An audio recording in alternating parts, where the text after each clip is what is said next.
सफा सफी ऑलचिकी को विरोध कदा तबे तेहिं नुकु ओका को विरोध कान नुकु दो इंग्रेज रन गुलामी कना को ओनाते इंग्रेजा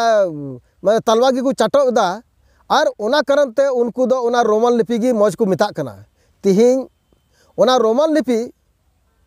ओका दो इंग्रेजी भाषा मेन काय ओना रहम पढ़ाव लिखाय ओना रह जुदा भाषा ऑल मिना तेहिं उनको लेकान लेलहा हर दो नवा दुनिया रे बनु कोआ मासे अच्छा नेल में जुदी बाम पुतिया कान खान इंग्रेजी भाषा रे चेद को पढ़ावा मेनते तो बेकार को PhD उकदा नुकु दो नवा लायक को बांग कना और नुकु दो इंग्रेज रन गुलामी कना को और ओना कारण तेगी नवा ऑलचिकी को विरोधा कना नुकु लकान लेलहा और होहा दो बनु कोआ आदो उनका लगा दो नुकु दो अडी मारा लेलहा हर कना को और नुकु दो नवा जे उनको प्रोफेसर लायक को बांग कना आदो नियदम दो नवा गोटाव कना जे तेहिं नुकु ओकय को विरोध कर ऑलचिकी लिपि आदो नुकु दो नियदम दो आले नवा ले गोटाव कदा जतो